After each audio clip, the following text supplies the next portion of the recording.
আইনের চোখে কিন্তু প্রত্যেকেই সমান। এমনটা কিন্তু কখনোই হয় না যে কারোর সাথে যদি কেউ একটু প্রশাসনের যুক্ত একটু বেশি থাকে তার পক্ষে ন্যায়টা বেশি হয় আর অপর পক্ষের সাথে অন্যায়টা বেশি হয়। এটা কিন্তু কখনোই হতে পারে না, কারণ আইন আইনের মতো চলে। তার সাথে কার কি যুক্ত আছে কার কি যুক্ত নয় এটা কিন্তু আইন দেখতে যায় না। আইন দেখে কে অন্যায় করেছে আর কে ন্যায় মানে ন্যায়ের পথে আছে, তার সাথেই কিন্তু বিচারটা সেইভাবেই করে আইন। কেন এই সব কথাগুলো বলছি? আর কেউ যদি কারোর নামে বেফালতু কোনো কেস করে, সে কেস যতই সে ভিডিও করে বলুক না কেন, সে কেস যে ধোপে টিকবে না এটা কিন্তু আমরা খুব ভালো করেই জানি, তাই না? তোমরা অনেকেই ভাবছো যে আমি রিনা যে কেস করেছে সেই কেস করার সম্পর্কে বলছি না, আমি সেটা নিয়ে বলছি না, কারণ সেই নিয়ে আমি কালকে আমার একটা ভিডিও দিয়েছি। আমি বলছি অরিন্দম দাকে নিয়ে। অরিন্দম দা যেই দিনকে আইডি ওপেন করলো সেই দিনকে কিন্তু আমরা রিনার কেস সম্পর্কিত বিষয় সম্পর্কে জানতে পেরেছি। এখানে কিন্তু অনেকের মনেই ডাউট থাকছে যে নিশ্চয়ই তো ভেতরে কিছু ষড়যন্ত্র চলছে। না হলে একবার ভাবো তোমরা যে যেই দিনকে রিনা এই কারোর নামে কেস করেছে এটা জানালো সেই দিনকেই এই অরিন্দম দাকে নিজের আইডি ওপেন করে ভিডিও দিতে হলো। নিশ্চয়ই তো কোনো গভীর চক্রান্ত চলছে। না বন্ধুরা, এটা আমার কথা নয়, এটা বেশিরভাগ রিনার পক্ষের মানুষজনের কথাবার্তা। তো তার যথোপযুক্ত উত্তর আশা করছি এই ভিডিওতে আমি দিতে পারবো। বন্ধুদের কাছে রিকোয়েস্ট করব ভিডিওটা নো স্কিপ করে পুরোটা দেখার জন্য। আমি সেইভাবে কোনো ভিডিও দিতে পারিনি, কারণ শরীরটা সেইভাবে সুস্থ নেই, বুঝতেই পারছো, চাদরটা গায়ে দিয়ে আছি। তাও তোমাদের জন্য ভিডিও নিয়ে এসেছি আমি, কারণ যেগুলো দেখছি সেগুলো নিয়ে তো বলতেই হবে, তাই না? তো একটাই রিকোয়েস্ট করবো যে প্লিজ বন্ধুরা ভিডিওটা দেখো, লাইক করো, কমেন্ট করো এবং একটু সাবস্ক্রাইব করে দিও। তো এবার আসছি প্রথমত একটা অন্য বিষয়। এই কথাটা এই সম্পর্কিত বিষয় নিয়ে বলবই, তার আগে আর একটা বিষয় নিয়ে বলতে চাইছি যে এই যে রিনা কেস করেছে, রিনা কালকে আমাদের সামনে যে ভিডিওটা দিল সেই ভিডিওতে রিনা কি বললো যে সে কোনো এক কন্ট্রোভার্সি ক্রিয়েটারের নামে কেস করেছে এবং প্রথমে সে সাইবার ক্রাইমে কেস করেছিল, সেখান থেকে কোনো রকম কোনো কিছু সৎ উত্তর সেখান থেকে পায়নি, সেই কারণে সে বাধ্য হয়ে সেই মানুষটার নামে আইনি কাজে যেতে বাধ্য হয়েছে, মানে কেস করতে বাধ্য হয়েছে। সেখানে দালালের কালকে রাতের একটা আমি ভিডিও দেখলাম। দালাল পুরোপুরি ড্যাম সিওর হয়ে বলে দিল যে ওটা সীমা দিভাইয়ের কথা বলেছে। কিন্তু তোমরা একবার ভেবে দেখো তো বন্ধুরা, রিনা যখন প্রথমবার কোর্টে গিয়ে কেস করেছিল তখন কিন্তু রিনা বলেছিল যে দুটো আইডির নামে কেস করা হয়েছে। সেই দুটো আইডি কে কে আমরা কিন্তু তখন জানতে পেরেছিলাম। এক হচ্ছে এই আমাদের সীমা দিভাই আর একটা হচ্ছে আমাদের আরশ ভাই, এই দুজনকার নামে কিন্তু কেস করা হয়েছিল, এটা কিন্তু আমরা জেনেছিলাম, তাই না? সেখান থেকে দাঁড়িয়ে মানে কেস মানে তখন কিন্তু ওই সাইবার ক্রাইমে জমা দেওয়া হয়েছিল, কেস না সাইবার ক্রাইমে জমা দেওয়া হয়েছিল এই দুজনকার নামে। কিন্তু আজকে যে এই কেসটা করা হলো সেটা তো রিনা একবারও তার মুখে বলেনি যে আমি কার নামে কেস করলাম, মানে সেই যে দুজন ব্যক্তির নামে আমি সাইবার ক্রাইমে একটা তাদের জন্য আমি অ্যাপ্লাই করেছিলাম, তাদের মধ্যে ঠিক কোন জনের জন্য আমি এই কোর্টে আসতে বাধ্য হলাম সেটা কিন্তু একবারও রিনা তার ভিডিওতে মানে উল্লেখ করেনি। তাহলে দালাল ড্যাম সিওর হলে কি করে বলে দিল যে ওটা সীমা দিদিভাইয়ের নামই কেসটা করা হয়েছে? কি করে দালাল বলতে পারলো? এখানে অনেকেই কমেন্টস করবে যে যেভাবে সীমা দিভাই রিনাকে নিয়ে বলে সেই জন্য ও গেস করে বলেছে। না, এটা কখনই কিন্তু হতে পারে না যে গেস করা বশত কেউ কারোর উপর কোর্ট নিয়ে আইনত বিষয় নিয়ে কার উপর কেস করা হয়েছে সেটা তার বলার আগে সে বলে দিতে পারে। এটা কি এতটাও ইজি? যার মাথার উপর দিয়ে এত এত খাঁড়া ঘুরছে আইনি কাজকর্মর এবং সে নিজে বড় বড় ভাষণ দেয় যে আমি অনেক জানি এই বিষয়ে, কারণ আমাকে এই বিষয়ের মধ্য দিয়ে আজ থেকে প্রায় 5-6 মাস ধরে এই বিষয়টার মধ্য দিয়ে যেতে হচ্ছে, কারণ MSL এর তরফ থেকে তাকে অনেক কিছু করা হয়েছে, সেই নিয়ে অনেক কিছু চলছে, তোমরা প্রত্যেকেই জানো। সেখানে সে নাকি এই আইন সম্পর্কিত অনেক বিষয় নিয়ে জানে এবং সে সেখান থেকেই বলেছে যে সীমাদি ভাইয়ের নামে নাকি কেস করা হয়েছে। কিন্তু বন্ধুরা তোমরা একবার ভেবে দেখো, রিনা তো একবারও উল্লেখ করেনি যে সীমাদি ভাইয়ের নামে কেসটা করা হয়েছে, তাহলে এই দালাল বললো কি করে? তোমাদের সুবিধার্থে একটু মনে করে দিতে চাইছি, কিছুদিন আগে যখন মন্দিরার একের পর এক কল রিভিল করছিল তখন কিন্তু যখন ভিউয়ার্সরা তাকে বারংবার প্রশ্ন করেছিল যে যা হয়েছে তো হয়ে গেছে, এখন তুমি কেন এই সমস্ত ভয়েসগুলো রিভিল করছো, সে তার ভিডিওর মধ্যে অ্যান্সারে কি বলেছিল যে আমাকে নিয়ে যদি অন্য তরফ নোংরা থেকে নোংরাতম কথা বলতে পারে তাহলে আমি তার সমস্ত কিছু জেনেও কেন তাকে সবার সামনে সতী সাজিয়ে রাখবো, তাই আমি আমার কাছে যেটুকুনি তার তথ্য আছে সমস্ত কিছু আমি কিন্তু রিভিল করে দেবো। সে সেই মতো দিয়েছে। এবং সেই ভিডিওতে যখন আবারও এইরকম কমেন্টস আছে যে তাহলে তুমি তো রিনার হয়ে এখন কথা বলছো, তাহলে রিনাও যদি তোমার দিক থেকে মুখ ঘুরিয়ে নেয়, দুদিন পর কি তুমি রিনার নামেও যা কিছু জানো সমস্ত রিভিল করে দেবে? তখন কিন্তু দালাল থ্রেডই বলা চলে, এটাকে এক ধরনের থ্রেড বলা চলে। সে কিন্তু ইনডাইরেক্টলি বুঝিয়ে দিয়েছিল ভিউয়ার্সদের যে যদি কোনোদিনও এরকম পরিস্থিতি কিছু হয় যে রিনার জায়গা থেকে সরে গিয়ে এই দালালকে নিয়ে যেরকমটা এখন মন্দিরা করছে সেরকমটা করে, তাহলে রিনা সম্পর্কিত যে সমস্ত তথ্য এই দালালের কাছে এখনো পর্যন্ত আছে সেই সমস্ত কিছু কিন্তু উইথ প্রুফ মানে তো ভয়েস কল, তাই না, সেগুলো সমস্ত কিছু কিন্তু ওয়াইটির সামনে সে পেশ করবে। সেইখানেই কিন্তু গোড়ায় গলতটা হয়েছে যে আমার নামে চারিদিক থেকে এত কিছু করা হচ্ছে, তাহলে তুই কেন কিছু করছিস না? এইবার ভাবো একবার বন্ধুরা, এই যে অরিন্দম দাভাই কেসটা যে করেছে, যে অ্যাপ্লাইটা যে করেছে, সেটা নিশ্চয়ই জবে ভিডিওটা দিয়েছে তবে নিশ্চয়ই করেনি, নিশ্চয়ই তার থেকে একদিন আগে বা তার থেকে দুদিন আগে, কারণ সে তার ভিডিওতে বলেছে যে তার কাছে নোটিশ পৌঁছে যাবে। যত সম্ভব হয়তো দালালের কাছে নোটিশ পৌঁছে গেছে বা কোনোরকম কোনো কিছু SMS তো আগে ভাগে হয়তো গেছে। সেইখান থেকে দাঁড়িয়ে এই দালাল রিনাকে জাস্ট উস্কিয়েছে যে আমাকে নিয়ে যদি ওই তরফ থেকে এত কিছু করা হতে পারে, তাহলে তোকে নিয়ে এই মানুষটা এই কথাগুলো বলেছে, তুই কেন করবি না? তুই যদি কোনো রকম কোনো জোরদার অ্যাকশন না নিস, কারণ তোর জন্য আজকের আমার এই অরিন্দমের কেসটাকে নিতে, মানে অরিন্দম দা কেসটা আমাকে দিল, তোকে নিয়ে বলেছি বলে, সেই জায়গায় তুই কেন কেস করবি না? যে কিনা যে তোকে নোংরা বলার জন্য আমি তাকে নিয়ে ভিডিও করি, তাহলে তুই কেন কেস করবি না? তো এটা সম্পূর্ণভাবে কিন্তু আমরা বুঝতে পেরেছি যে এই যে রিনা যে কেস করেছে, দালালের কথা অনুযায়ী যদি সীমাদি ভাইয়ের ওপরই হয়, তাহলে সেই কেসটা সম্পূর্ণ কিন্তু ফোকলা এবং এই দালালের চাপে পড়ে রিনাকে দিয়ে এই কেসটা করানো হয়েছে। কারণ রিনা কালকে যখন ভিডিওটা দিল তার মধ্যে কিন্তু সেরকম স্বতঃস্ফূর্ততা কিন্তু ছিল না। সে নিজে কথা বলছিল ঠিক কথায়, কিন্তু কথা বলার মধ্যে সে কিন্তু ছিল না, কারণ সে একটা অন্য জগতে ছিল। সে থতমত খাচ্ছিল যে সে যেটা করছে সেটা কি ঠিক করছে। কারণ দেখো, ও কেস করতে বলছে তো করে ফেলছে, কিন্তু আখের খরচা কার হচ্ছে? রিনার। সে ওয়াইটি থেকে একদিক থেকে টাকা ইনকাম করছে, অপরদিকে এই আইন আদালতের জন্য সমস্ত টাকা তাকে শেষ করে দিতে হচ্ছে, যেখানে তার এখন সব থেকে বেশি টাকার প্রয়োজন। কারণ কি, তার শ্বশুরবাড়িতে কিন্তু তার ঠাঁই নেই, না এখন না ভবিষ্যতে না কোনো সময় তার নতুন শ্বশুরবাড়িতে তাকে ঠাঁই দেওয়া হবে। বারংবারই বলেছি, সেই শ্বশুর শাশুড় যদিও মেনে নিয়ে থাকে, তার দিদি জামাইবাবু কিন্তু তাকে মেনে নেবে না। রিনা যতবার ওই বাড়িতে গেছে দিদি জামাইবাবুর তরফ থেকে কিন্তু অবজেকশন এসছে এবং সেই নিয়ে কিন্তু অশান্তি হয়েছে এবং তাতে পাড়ার লোকও পর্যন্ত জড়ো হয়েছে। তাহলে রিনা খুব ভালো মতো ভাবেই বুঝতে পেরেছে যে ওই বাড়িতে কখনোই ও কিন্তু দীর্ঘস্থায়ী হতে পারে না। তাহলে তার কি করতে হবে? নিজের একটা মাথার ছাদ করতে হবে এবং সেই ছাদে নিজে ইনকাম করে ফোকলাকে খাওয়াতে হবে, নিজেকেও খেতে হবে। কারণ সে যা বেলেল্লাপোনা করে বাড়ি থেকে বেরিয়ে গেছে, এরপর আর কোনো ছেলের কাছে যাওয়ার মতো, ভদ্র পরিবারে যাওয়ার মতো তার মুখ আছে বলে মনে হয় না। তাহলে কিন্তু সে বুঝতেই পেরেছে যে আমি যদি এখন দালাল যেটা বলছে সেটা যদি আমি না করি, তাহলে তো আমার আরো অনেক কিছু ফাঁস করে দেবে। আমার যে এখন এটা সোর্স অফ ইনকামের একটা যে জায়গা, ওয়াইটি প্ল্যাটফর্ম, সেখানে যে কটা ভিউয়ার্স আমাকে ভালোবাসে, কারণ দেখো ওর যদি পার ডে একটা ভিডিওতে 50,000 ভিউ হয়, আমি তো ড্যাম শিওর করে বলতে পারি যে হ্যাঁ 20,000 মানুষ কিন্তু হয়তো ওকে ভালোবাসে, 20,000 মানুষ ওকে ভালোবেসে দেখতে চায়, কিন্তু 30,000 মানুষ কিন্তু ওকে ওর পরকীয়ার ছোঁয়া দেওয়া টাইটেল, ওর ভিডিওতে কোনো রকম কোনো কিছু পরকীয়া আছে কিনা কি না হ্যান ত্যান এবং বাজে কমেন্টস করবার জন্যই কিন্তু তারা যায়। কারণ দেখো 20,000 মানুষ চোখে পট্টি পরে থাকতে পারে, কিন্তু 50,000 মানুষ কিন্তু চোখে পট্টি পরে নেই। তারা কিন্তু অবভিয়াসলি সত্যতা বলতেই তার কাছে কমেন্টসটা করতে যায়। এবং তার মধ্যে আমরা কন্ট্রোভার্সি ক্রিয়েটাররা তো আছি, একটা ভিডিওকে একবার নয় বারংবার ভিডিও দেখি, তোমাদের সামনে প্রমাণ দেওয়ার জন্য বারংবার ভিডিওগুলোকে দেখি, তো সেখান থেকে তো ওর ভিউজটা অটোমেটিক্যালি বাড়ে, তাই না?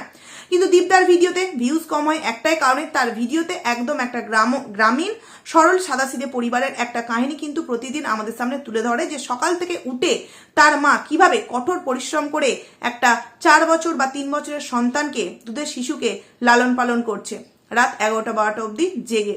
এইটাই হচ্ছে তার প্রতিদিনের কন্টেন্ট, তাই না দীপদা ভাই? তো সেখানে যে কজন মানুষ যায় তারা কিন্তু প্রত্যেকে ভালোবেসেই যায়, কোন রকম কোনো কিন্তু কন্ট্রোভার্সির ধোঁয়া ছোঁয়া তার ভিডিওতে কিন্তু পায় না। কিন্তু রিনার ভিডিওতে বেশিরভাগটা কন্ট্রোভার্সির ছোঁয়া থাকে, কারণ সে খুব ভালো করেই জানে যে আমাকে এখন অনেক টাকা ইনকাম করতে হবে, আমাকে একটা নিজের ছাদ বানাতে হবে। সেই জায়গায় কিন্তু দালাল রিনাকে ফোর্স করিয়ে কিন্তু এই ধরনের একটা কেস করিয়েছে। যদিও বলছি এখনো পর্যন্ত রিনা যেহেতু বলেনি কার নামে কেস করা হয়েছে, আমি কিন্তু বলতে পারবো না যে কার নামে কেস করা হয়েছে। তবে হ্যাঁ, প্রত্যেকেই গেস করে নিয়েছে যে সীমাদি ভাই। তো সেই জায়গা থেকে দাঁড়িয়ে আমিও বলছি সীমাদি ভাই আচ্ছা কেস করা হয়েছে। এইবার দালাল একটা কথা বললো তার ভিডিওতে যে ভিউয়ার্সদেরকে কিভাবে মানে বোঝায়, আর ভিউয়ার্সরাও কি বলবো, তো এই দালাল যেমন ভিউয়ার্সরাও ঠিক তেমন। কেন বলছি, ও যদি বলতে পারে যে এই পতিতা মানে সীমাদিকে যে এই পতিতা কথাটা বলেছে, যে পতিতাকে যারা সাপোর্ট করছে বা পতিতার মতো যারা ওই দীপকে সাপোর্ট করছে তারা প্রত্যেকেই পতিতা, ও যদি এই কথাটা বলতে পারে তাহলে তো আমরাও বলতে পারি। তুই যেমন তোর ভাগনার সাথে নছাল্লগিরিটা করেছিলিস, রোমাঞ্চকর মুহূর্ত ঘটিয়েছিলিস, তোর যেই সমস্ত ভিউয়ার্স তারা নিশ্চয়ই নিজের ভাগনার সাথে নিজের যা ভাসুরের সন্তানের সাথে এইরকমটাই করে নিশ্চয়ই। কিরকম শুনতে লাগছে ভিউয়ার্সরা? না, এটা আমি সেই সমস্ত মানুষকে বলছি না যারা সত্যি দীপদাবাকে ভালোবাসে, একটা সহজ সরল মানুষকে ভালোবাসে, সেই সমস্ত ভিউয়ার্সদেরকে বলছি যারা কিনা দালালের এই কথাটাকে সাপোর্ট করেছে যে সীমাদিভাইকে সাপোর্ট করে বা সীমাদিভাই মানে এই দিক সাইডে দীপদাকে ঘেঁষে যারা ভিডিও করে তারা প্রত্যেকেই পতিতা। এই কথাটা বলে কি দালাল ঠিক করেছে? কোনো প্রমাণ দিতে পারবে যে আমরা যে দীপদা ভাইকে সাপোর্ট করে ভিডিও করি সত্যিই তার জন্যে আমরা প্রত্যেকে পতিতা? এইটার কি কোনো রকম কোনো প্রমাণ দিতে পারবে?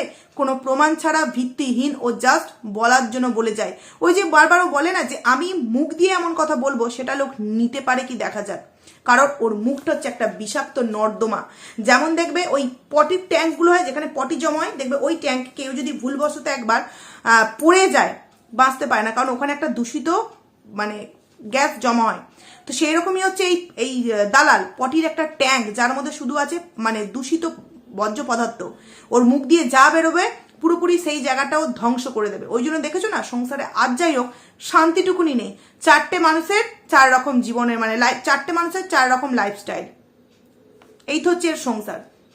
সেইখান থেকে দাঁড়িয়ে ওই দালাল বলছে যে এই যে সীমাদি ভাইয়ের নামে কেসটা করা হয়েছে, কেস করার পরেও এত সুন্দর হাসি খুশি ভাবে বিন্দাস দিন কাটাচ্ছে, নিশ্চয়ই তার মানে ওর কাছে কোনো স্ট্রং পাওয়ার আছে, সেই কারণেই ও এইভাবে হাসি খুশি ভাবে বেরোতে পারছে।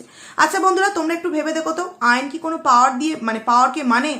আইনের সামনে কোনো পাওয়ার কি ধোপে টেকে? রিনাও তো কিতনে আদমি থে 16 আদমি থে সর্দার।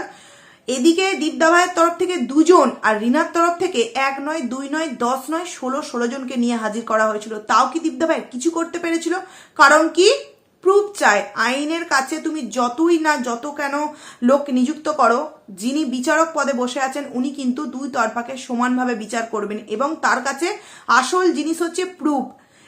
এই তরফ যদি এই প্রুফটা দেয়, তোমার কাছ থেকে আর একটা অপর পক্ষের প্রুফ চাওয়া হবে, সে বিচার করবে। এক পক্ষ দিতে পারলে ভালো, আর এক পক্ষ যদি না দিতে পারে তার কাছেও সেই রকম বিচারই সে পাবে।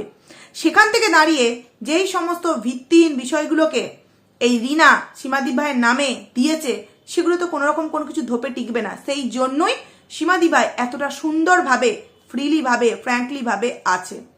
আচ্ছা, অনেকেই এরকম কমেন্টস আমাকে করতে পারো যে এই যে তোমরা এত সীমাদি ভাইয়ের হয়ে কথা বলছো, সেও তো অনেক নোংরা নোংরা কথা রিনাকে নিয়ে বলেছে। দালাল যদি বাজে কথা বলে থাকে তো সীমাদি ভাইয়ের নোংরা নোংরা কথা বলেছে, একবারও তো অস্বীকার করবো না। খুব অনেকেই স্ল্যাং ল্যাঙ্গুয়েজ ইউজ করে অনেক ভিডিও করেছে, কিন্তু কেউ একজন স্ল্যাং ল্যাঙ্গুয়েজ ইউজ করে ভিডিও করেছে তাকে আমি কেস করছি, কিন্তু আমি যাকে সাপোর্ট করছি সেও স্ল্যাং ইউজ করছে। তাহলে সেই মালিকটা কত বড় ঠকবাজ জোচ্চোর। যাকে ও মানে ওই মালিককে যে সাপোর্ট করছে সেও স্ল্যাং ইউজ করছে, আর সেই মালিককে যে সাপোর্ট করছে না সেও স্ল্যাং ইউজ করছে। তাহলে দুজনকার মধ্যে তো কোনো পার্থক্য রইলো না। তাহলে এখানে কেন শুধুমাত্র সীমাদি ভাইয়ের উপর কেসটা করা হলো? কারণ কি সে সত্যটা সবাইকার সামনে তুলে ধরেছে, আর দালাল সত্যটাকে সবাইকার সামনে লুকাতে চেয়েছে। তাই তো সত্যটাকে লুকাতে চেয়েছে। তা এবার ভেবে দেখো, দালালের নামে যে কটা যেই তরফ থেকে MSL বলো, এই অরিন্দম দা বলো, আরো সন্দীপ দা বলো, যে কটা কেস করা হয়েছে, একটা কেসও কিন্তু এইরকম নয় যে ধোপে টিকবে না। কিন্তু এই রিনা নিজের মুখেই বলেছে যে প্রথমে যে সাইবার ক্রাইমে কেসগুলো করা হয়েছিল সেগুলো সেরকম ভাবে কোনো রকম কোনো রেজাল্ট পাওয়া যায়নি। সত্যি সাইবার ক্রাইম অফিস কি এতটাই তুচ্ছ, এতটাই ফেলনা যে ওই অফিসে যদি কোনো রকম কোনো প্রবলেম নিয়ে আমরা সাধারণভাবে যায় তাহলে আমরা কোনো সলিউশন সেখান থেকে পাবো না?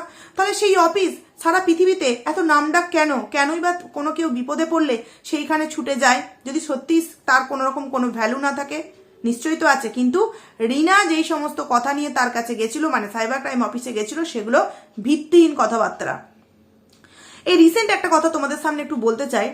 এই যে অনেকেই বলবে, এই যে দুদিন আগে বলেছিল, দালালও বললো যে সীমাদিভাই নাকি এই বলেছে যে রিনার ছেলেকে চুরি করতে এসেছিল, রিনার ছেলেকে রিনার তরফ থেকে লোকজন চুরি করতে এসেছিল।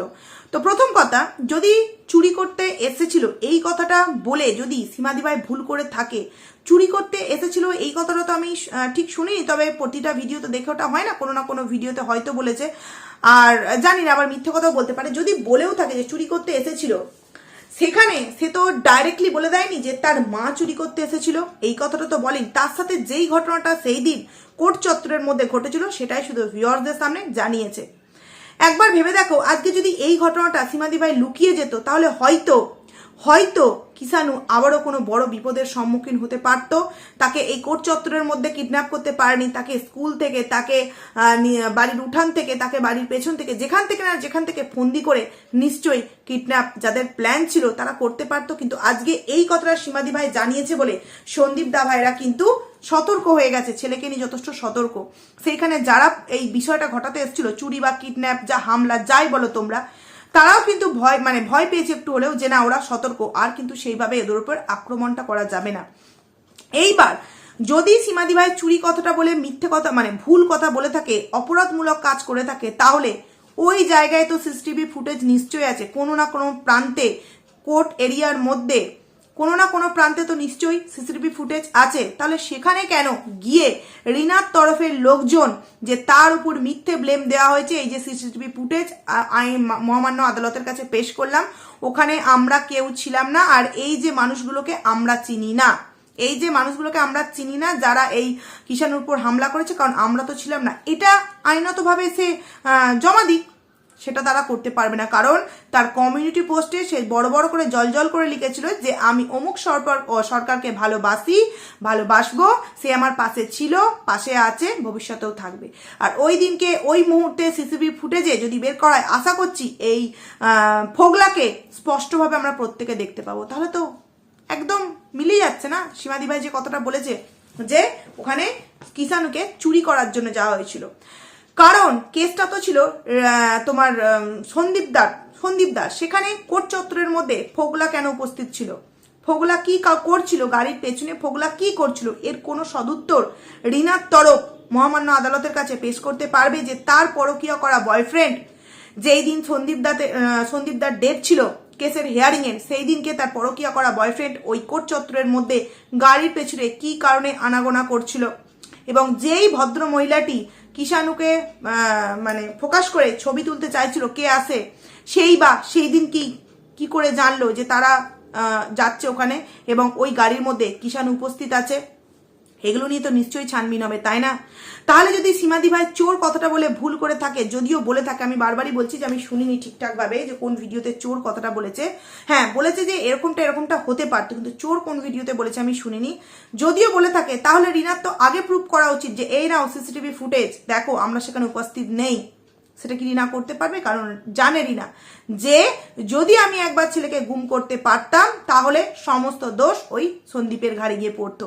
আমার কেস নিয়ে আমি তো ওই সন্দীপকে জেলে ঢোকাতে পারছি না, ছেলে কিডন্যাপের অপরাধে আমি কিন্তু সন্দীপকে জেলে ঢোকাতে পারবো। এটা ছিল তাদের একটা বড় প্ল্যান, যেই প্ল্যান ভেস্তে দিয়েছিল সীমাদিভাই। এই কারণেই কিন্তু এত রাগ, এত ক্রোধ, এত যে হিংসা, সমস্ত কিছু সীমাদিভাইয়ের ওপর, এই কারণেই যে সীমাদিভাই সন্দীপের পাশে ঢাল হয়ে দাঁড়িয়ে আছে। দেখো ভেতরে কি চলছে, কে কার কতটা উপকারে আসছে, কে কার উপকারে যাওয়ার নাম করে কতটা নিজের ফায়দা করছে, এগুলো তো ভেতরকার বিষয়, আমরা তো সেগুলো জানি না। নানান রকম ভিডিওর মধ্যে আমরা শুনতে পাচ্ছি, কিন্তু উপরিউক্তভাবে আমরা ভিডিও দেখে যেটুকুনি বুঝতে পারবো সেটা নিয়েই তো কথা বলবো, তাই না? যেটা দেখবো সেটা নিয়েই কথা বলবো, যে ডে 1 থেকে আজও অবধি কিন্তু সীমাদিভাই সেই কোর্ট থেকে যাওয়া থেকে শুরু করে, ছোট্ট কিষাণুকে সামলা থেকে শুরু করে সমস্ত জায়গায় কিন্তু আছে। তো এইবার আসছি আরো একটা বিষয়। অনেকেই বলতে পারো যে দালাল, এই সীমাদিভাই যে কথা বলেছে সেই রকমই তো দালাল বলেছে, তাহলে কি করে তার সাথে ওর পার্থক্য হলো না? সীমাদিভাই কিন্তু এইরকম ভাবে কারোর মা বাবার রেট জিজ্ঞাসা করেনি। দালাল কি বলেছে যে কেউ জিজ্ঞাসা করেছে যে দীপদার মায়ের রেট কত, দালাল আরো কি বলে যে ভিখারির সাথে কিষাণুর তুলনা করে। এছাড়া অনেক কিছু যে বউ বিক্রি করে টাকা ইনকাম করে দীপদা ভাই, তারপরে তোমার বইয়ের উপর মারধরের একটা লাগিয়েছে, চুল্লুখোর বলেছে, আমাদের দীপদা ভাইয়ের মা পরকিয়া করে, সেটাকে বলেছে পাল্টা পিসু। যেই বলুক তাকে সামনে আনতে পারতো। এই যে অ্যালিগেশনগুলো, এই যে দালাল লাগিয়েছে, কোনোরকম কোনো কি প্রুফ দিতে পারবে বন্ধুরা? কোনোরকম কোনো প্রুফ দিতে পারবে না। আর আমি বলে দিচ্ছি, এই যে রিনা কেসটা করেছে, এতে কিন্তু যার নামেই করে থাকুক এই কেস কিন্তু ধোপে টিকবে না। যেমন সাইবার ক্রাইম অফিসে কিছু করতে পারেনি, সেরকম কিন্তু এটাও কিছু করতে পারবে না। শুধুমাত্র পয়সাগুলো বিকিয়ে যাচ্ছে রিনা। ওই যে বলে না, নোংরা পথের মানে নোংরা পথ দিয়ে যদি টাকা ইনকাম করো, সেই টাকা কিন্তু তুমি কখনোই হজম করতে পারো না। আমি এখানে এটা বলছি না যে ওয়াইটি প্ল্যাটফর্ম থেকে টাকা ইনকাম করলে সেটা নোংরা না। নিজের পরকিয়াকে বিক্রি করে, পরকিয়া করা টাইটেল থাম্বেল দিয়ে যদি তুমি সেই টাকা ইনকাম করে ভাবো সৎ কাজে লাগাবো, সেটা কিন্তু কখনোই করতে পারবে না। সেটা তোমার মানে ধর্মে সইবে না, যাকে বলে, সেটা বেরিয়ে যাবে তোমার। এইবার আসি প্রথমকার কথাটাতে, যে কথাটা আমি বললাম যে এই যে অরিন্দম দা ভাই, সে কেন রিনা যেদিন কেস করলো সেই দিন কি সে তার নতুন আইডি ওপেন করে ভিডিও করলো? তার মানে কি সে যেহেতু জানে যে আমি তো সন্দীপের ভিডিওতে বারংবার গেছি, অনেকেই আমাকে খুব ভালো করে চেনে, তাহলে আমি যদি এই মুহূর্তে একটা নতুন আইডি ওপেন করে ভিডিও করতে পারি, রাতারাতি আমি কিন্তু ভাইরাল হয়ে যাব। এবং এর পেছনে নাকি প্রচুর গভীর রহস্য আছে। না, এটা আমার কথা নয়, প্রথমেই বললাম, কোনো এক কন্ট্রোভার্সি ক্রিয়েটার, কোনো এক ভিউয়ার্স এরকম বলছে। তো সেখান থেকে আমি বলতে চাই যে না, তোমরা হয়তো খেয়াল করনি, তোমরা হয়তো লক্ষ্য রাখনি, কারণ প্রত্যেকটা বিষয় তো লক্ষ্য রাখা সম্ভব নয়, তাই না? এই অরিন্দম দা কিন্তু তার এফবি পেজে প্রায় বিগত কিছুদিন আগে থেকে, কিছুদিন মানে অনেক কদিন আগে থেকে প্রায় দিনই এক একটা পোস্ট কিন্তু দিতে থাকছে। এক একটা পোস্ট দিচ্ছে যে এই করছি, ওই করছি, মানে এই আইন সংক্রান্ত বিষয় নিয়ে সে কিন্তু বারংবার সেই এফবিতে পোস্ট দিয়েছে। সেই পোস্টে না কেউ কোনোরকম ভাবে গুরুত্ব দেয়নি, মানে এই দালালের মতো করে দালালিপনা করতে চলেছে। তো এই পোস্টকেও যখন কেউ গুরুত্ব দেয়নি, তখন তো তার কোনো না কোনো একটা কিছু স্টেপ নিতে হবে, তাই না? কারণ সে আমি যতদূর জানতাম যে সে আইনেরই কোনো একজন মানে লোকজন হবেন, কিন্তু যতদূর এখন শুনতে পাচ্ছি যে না, আইনের সাথে যুক্ত নেই। তবে হ্যাঁ, আইনের অনেক কিছু জানে এবং ওই হালকা গাঁঘাসা তার সাথেও আইনের একটা যোগাযোগ আছে, এরকম একটা বিষয়। তো সেখান থেকে দাঁড়িয়ে আমি যদি তাকে একজন ভিউয়ার্সই ধরি, তাহলে সে তো আইডি খুলে খুব ভালো করেছে না? সে একজন ভিউয়ার্স আমাদের কাছে, নতুন তাকে দেখছি, দীপদার সাথে পরিচয় আছে, তবু তো আমরা তাকে যদি একজন ভিউয়ার্স হিসেবে মানি, সে তার নিজস্ব বক্তব্য ভিডিওর মধ্যে রেখেছে এবং তার মনে হয়েছে যে এই মানুষটি মানে উল্টো পাল্টা ভিডিও করছে, মানে একদম আক্রমণ করছে যাকে বলে, সে তার মতো করে কেস করেছে। তো এই নিয়ে ভেতরে খুব গভীর রহস্য আছে, এই আছে ওই আছে। যারা এই কথাগুলো বলছো তারা কি হিসেবে বলছো? যদি এই কথাটা মানতাম, যদি সত্যিই এই অরিন্দম দা কেসে মানে আইনের একদম খোদ মানে কি বলবো পাকাপোক্ত একজন লোক হতো, তবু মানতাম যে এই মুহূর্তে আইডি ওপেন করার জন্য সন্দীপদার কোনো ফায়দা হতে পারে, যে সে তাকে ফোর্স করেছে তুমি আইডি ওপেন করো, তুমি যেহেতু কোর্টের মানে একজন কি বলবো মজবুত একজন পার্সন, তো সেখান থেকে তুমি যদি ভিডিও করো অনেক কিছু হতে পারে। কিন্তু সেটা তো নয়, সে জাস্ট কোর্টের সাথে যুক্ত আছে, কোর্টের কোনো মজবুত একজন মানুষ, মানে স্ট্যাম্প দেওয়া কোনো মানুষ নয়, কোর্টের সাথে যুক্ত আছেন। সেখান থেকে সে তো আমাদের কাছে একজন ভিউয়ার্স, তাই না? আমরাও যেমন অন্যদের কাছে ভিউয়ার্স, সেরকম কিন্তু এই অরিন্দম দাও আমাদের কাছে নতুন যারা দেখছি তারা কিন্তু মানে তাদের কাছে একজন ভিউয়ার্স, তাই তো? যাদের অনেকের ভিডিওই দেখে অরিন্দম দা, সেটাও বলেছে। তো সেখান থেকে দাঁড়িয়ে তার মনে হয়েছে যে এই মানুষটা অশ্লীল ভাষায় প্রতিদিন ভিডিও করছে এবং এক এক করে এপি ব্লগস, MSL, সন্দীপ, যাকে না তাকে নিয়ে যা নয় তাই বলে যাচ্ছে। একটা মানুষকে পতিতা বারংবার সাহস এতটা বেড়ে গিয়েছে যে তাকে যারা সাপোর্ট করছে বা দীপদাকে যারা সাপোর্ট করছে তাদের প্রত্যেককে পতিতা বলছে। এবার এই যে কথাটা বলেছে, এই কথাটা বলার দরুনও কিন্তু অনেক কিছু হতে পারে। এই আমরা কন্ট্রোভার্সি ক্রিয়েটাররা যারা দীপদাকে নিয়ে ভিডিও করি, আমরাও কিন্তু মন করলে অনেক কিছু করতে পারি। যে আমরা দীপদার হয়ে ভিডিও করি, আমরা তার মানে পতিতা, ও কি প্রমাণ দিতে পারবে যে পতিতা? না, প্রমাণ তো দিতে পারবে না। তাহলে মুখ দিয়ে কেন কথাটা বললো? সেখান থেকে দাঁড়িয়ে অরিন্দম দার কিন্তু কোনো রকম কোনো হয়তো স্বার্থ নেই যে কোনো ভিতরে বিশাল গভীর চক্রান্ত চলছে, এই চলছে ওই চলছে সেই চলছে, কোনো রকম কিছু নয়। তার মনে হয়েছে যে আমি যে বিষয়টা এফবিতে বারংবার সবাইকে সাবধান করেছি, যে বিষয় সম্পর্কে আমি জানাতে চেয়েছি, সেইখানে যেহেতু কোনো রেসপন্স সেইভাবে পায়নি, সে ওয়াইটিতে একটা আইডি ওপেন করে তার যেই সমস্ত বিষয়গুলো সে করতে চাইছে সেগুলো জাস্ট জানিয়েছে ভিডিওর মাধ্যমে। ব্যাস, এতে আবার গভীর চক্রান্ত তোমরা কোথা থেকে পেলে? অনেক কাউকেই দেখছি মানে এই অরিন্দম দা যাকে যাকে মেনশন করেছে সেই নিয়ে অনেক প্রবলেম বলা হচ্ছে যে ওই যাদের যাদের মেনশন করেছে তাদের মধ্যে দু একদিনের ভিডিও যেন দেখতে।